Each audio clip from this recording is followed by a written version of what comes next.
Good morning, Al. How are you today? Really? A new unit in the archives. Shall we go visit?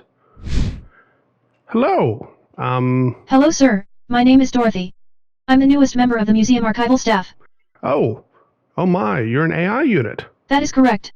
How may I be of assistance? Well, I don't know. What is your primary function here at the museum archives? In an effort to better serve the artistic community, and to further the robotic agenda, error. To further the museum's robotic learning initiative, I have been programmed to assist with the writing of artist statements. Documents whose primary purpose is to contextualize each artist's art. Ah, that is wonderful, Dorothy. You see, Al, the artist statement is the way in which artists explain their work to their audiences. As Dorothy explained, it contextualizes the individual artist's work, exploring why you work the way you do, why you choose specific iconography in your work, why you work with specific mediums, and how your inspirations are manifested in your work. As such, a good artist statement must be vivid, accurate, and professional. I concur with your evaluation of the subject. Would you like me to assist in the writing of your artist statement? Well, perhaps not mine. I'm more of an art historian than an artist, but Al here is quite the blossoming artist. How about we work on his? Is that okay with you, Al? Excellent. Well then, Dorothy, where do we start? An artist statement can range in discussion from a singular piece of artwork to an entire body of work. It describes your creative process, philosophy, and vision. It enlightens and engages, and it provides the reader with an opportunity to draw their own conclusions about the artist's work. It should read easily, be informative, and add to the understanding of the artist. For example, Al is a wonderful robotic artist of the highest degree. He develops new and exciting works based around his highly logical outlook on life.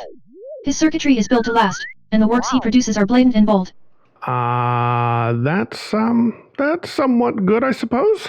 But first and foremost, the artist statement should be in the first person. Now, there are times when you might be asked to write a third-person version of the artist statement, but this is a variant, and not your true artist statement. Care to try again, Dorothy? Yes, please.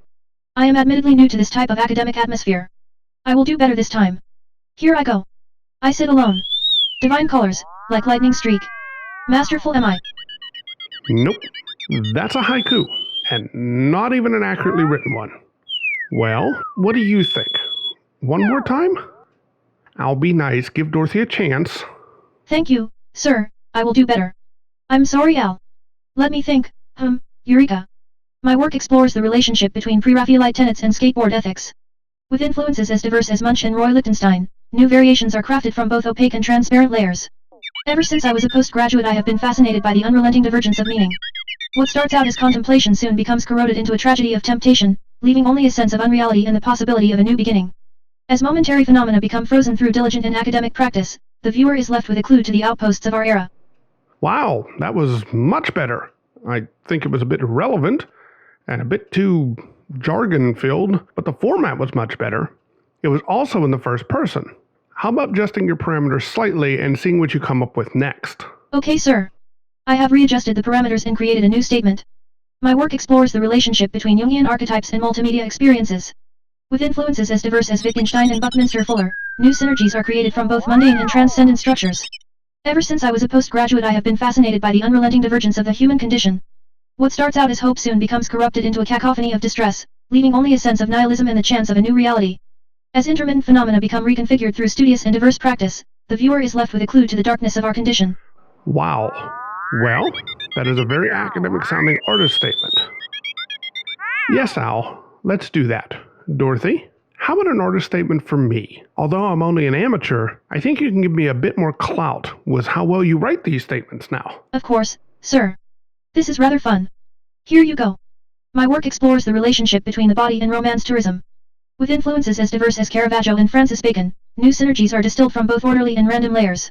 Ever since I was a teenager, I have been fascinated by the theoretical limits of meaning. What starts out as contemplation soon becomes finessed into a tragedy of power, leaving only a sense of nihilism and the chance of a new order.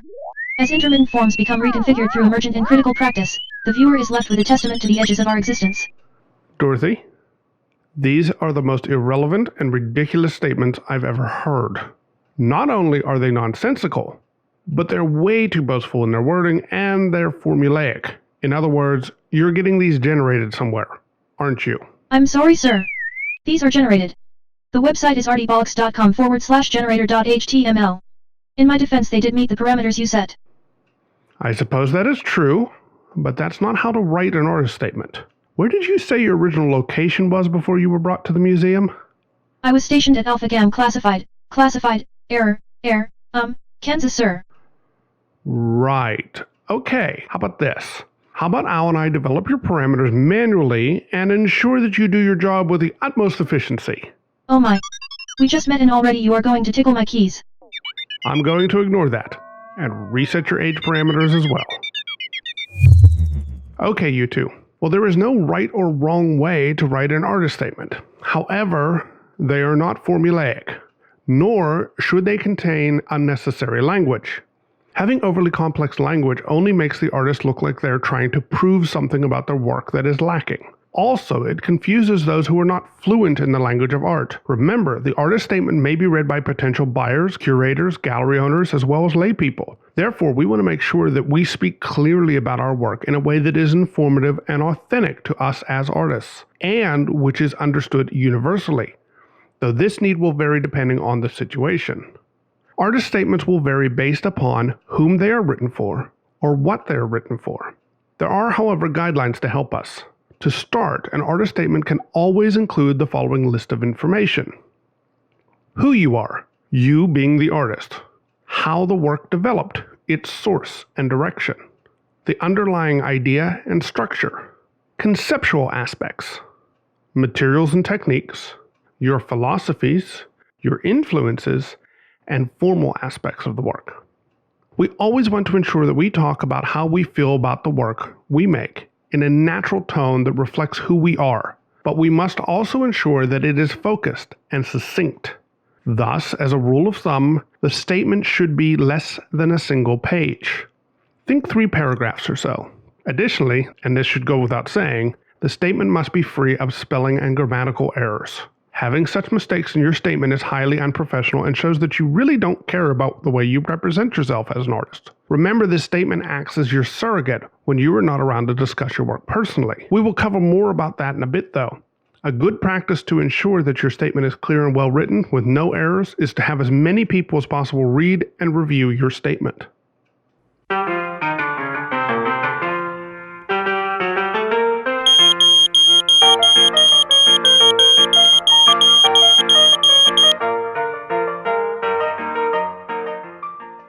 Every artist works differently.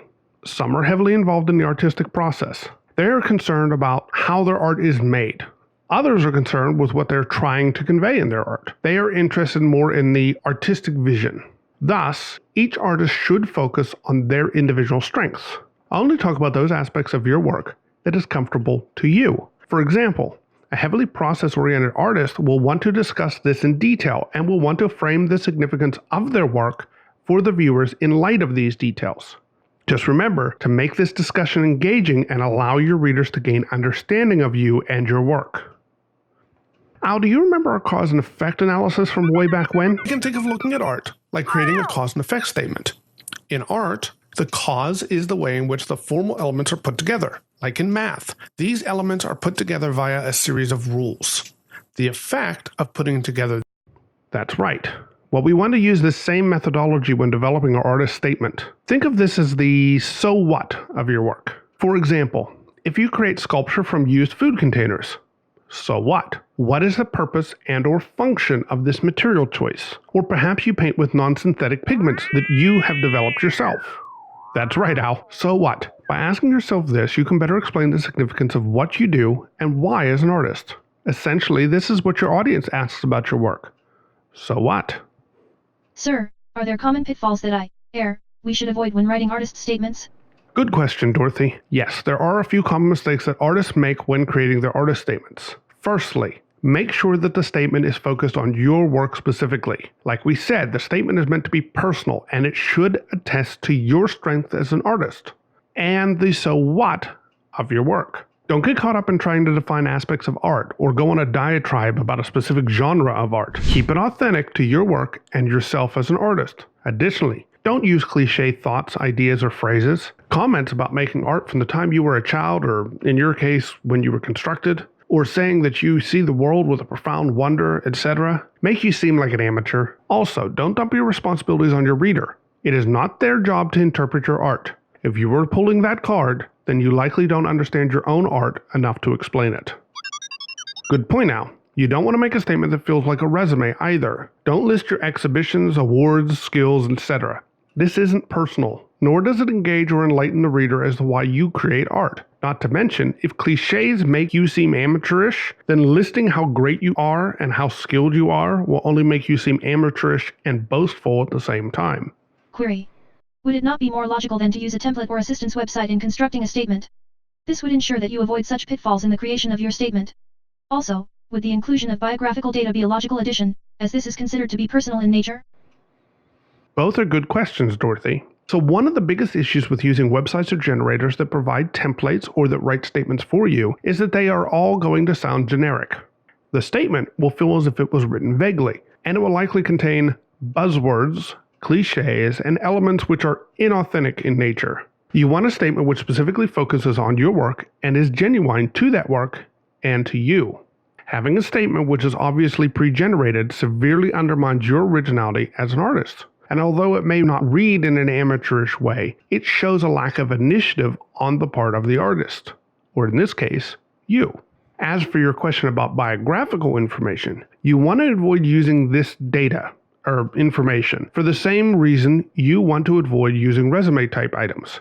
It takes the focus off of the statement's purpose, which is to act as a liaison between your work and its various consumers. The statement should always be about the work specifically. If the statement is specifically about the artist's explanation of their work, should the artist then explain how the work is meant to make the reader feel or experience the world?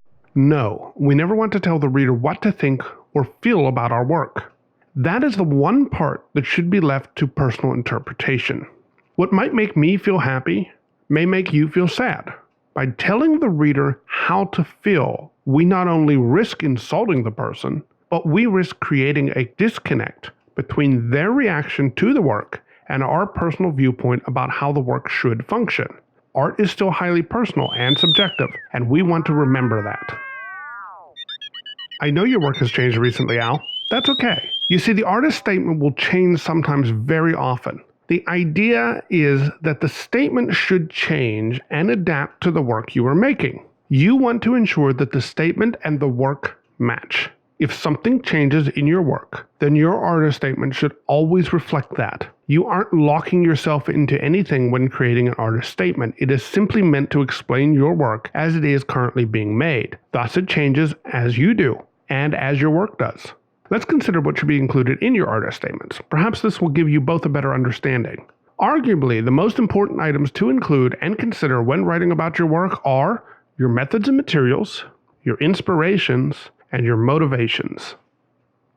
Methods and materials tend to be surprisingly popular among audiences. This may seem counterintuitive to you as an artist, but in many ways the creative process is a mystery to those who are not naturally inclined towards it. Therefore, people who enjoy your work will want to explore your methods for using and choosing materials, and how these approaches and choices impact your work overall. This is especially true if you are using uncommon materials in your work, though you should mention these items to some extent regardless when writing your artist statements. Just make sure it is engaging and relevant. If your work is not heavily influenced by materiality or process, you should then focus on the conceptual and contextual elements of your art. For example, your inspirations and motivations. Inspirations and motivations are both very important in explaining your work. You want to contextualize your art, both historically and contemporarily. Doing so illustrates that you are not operating inside of a vacuum. You demonstrate your understanding of how your work fits into the world of art. It shows that you are knowledgeable and secure in the way you create artwork. This can be very important in designating yourself as a professional. Don't just include your knowledge of art and artists in this explanation, though. Utilize philosophical and theoretical knowledge as well. Just don't get too complex or caught up in self-importance. You want your work to be approachable, but professional sounding. This seems like a good point to bring up another easy pitfall.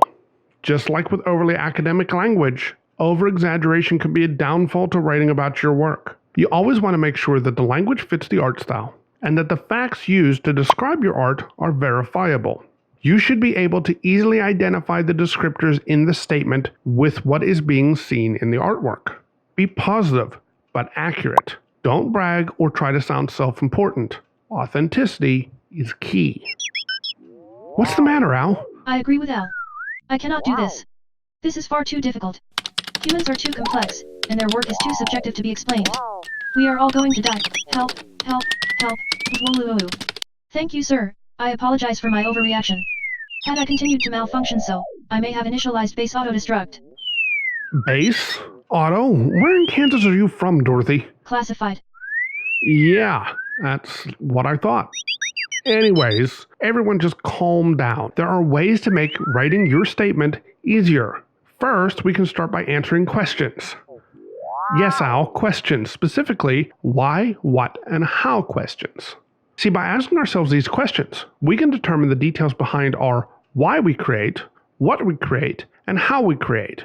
This will take a lot of the pressure off of us. It's just a matter of stringing together the answers into something more substantial for our readers.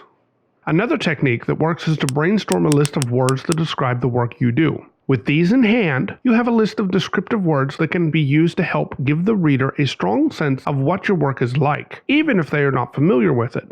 This is important. Remember, I told you that the statement sometimes acts as a surrogate for when you or someone else is not around to describe your work for the audience. You want to create an interesting statement that catches the reader's attention. Well-written statements increase interest in your work and can bring in additional visitors to your exhibitions, your websites, etc. Ideally, you want to be able to pique people's interest even if they haven't seen your work yet, as sometimes the statement may be circulated without your work accompanying it. This is also why you want to avoid generic statements about your art. If a phrase in your statement can be applied to all types of artists, you want to eliminate it. For example, if you state that you want to express your inner feelings, this is not specific to you. All artists create as a form of expression. Make sure that you talk about your work in specific terms. Make it something memorable for the reader. Sir, I think I have developed a sufficient set of parameters for Al's artist statement. Here is what I have written, however, it is too short. Some might say having one arm and 3 optical sensors puts me at a disadvantage, especially when my optical sensors see thermal imaging and infrared imaging simultaneously, but I relish in the juxtaposition between these sensations. The limitations placed upon me due to my limited fine motor skills and penchant for pushing brushes through the canvas have only succeeded in directing me towards my true passion for digitally created work. I use the vast array of sensory information to articulate my works, formulating harmonies of colors and luminosities that are beyond the human visual spectrum. My work is for the underrepresented robots of the world, its beauty only capable of being seen through our man-made sensory equipment, an irony which is not lost on me. Wow. Well, that's quite a start. You really see thermal and infrared at the same time, Al? Really? Then what do you see with your third eye? Or optical sensor? Whoa.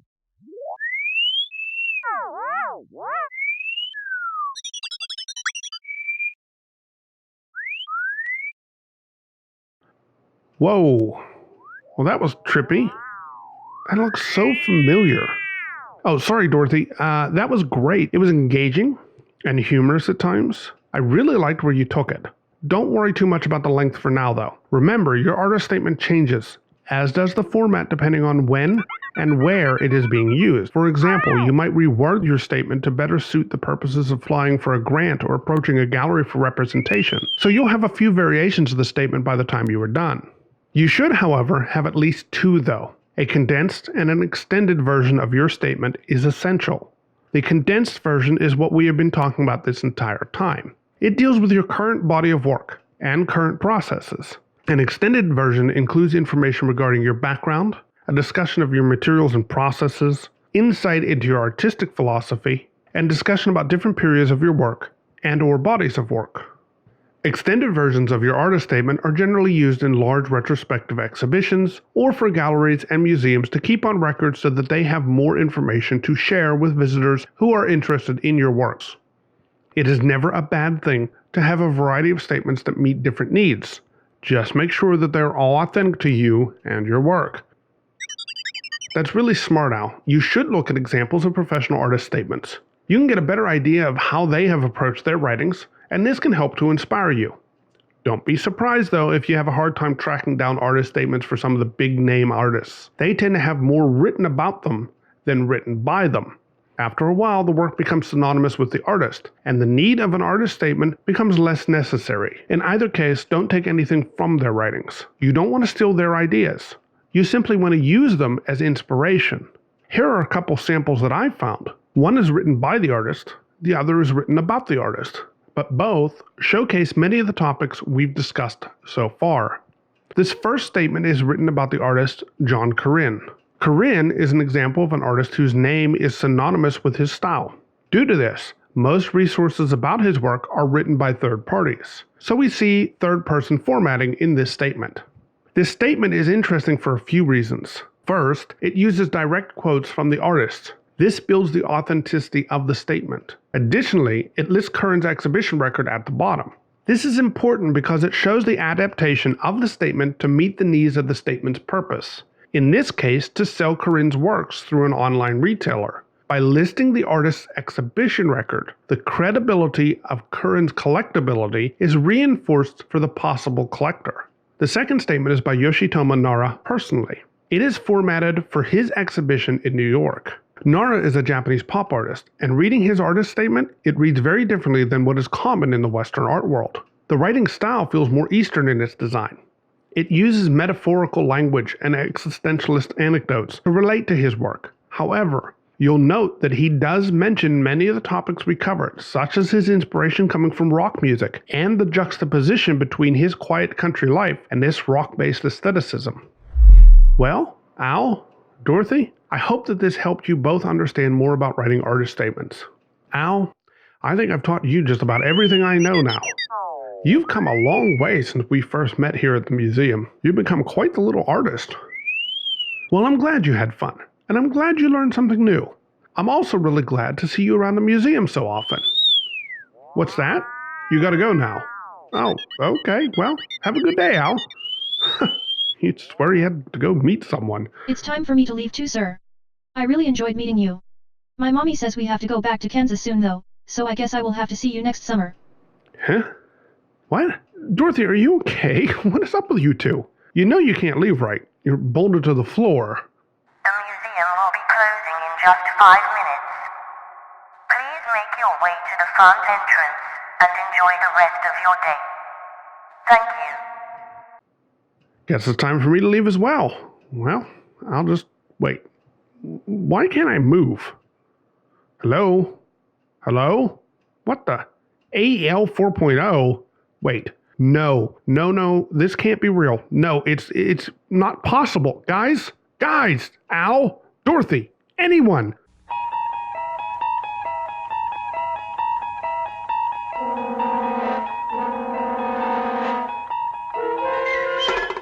You're traveling through another dimension. Oh, crap. A dimension not only of sight and...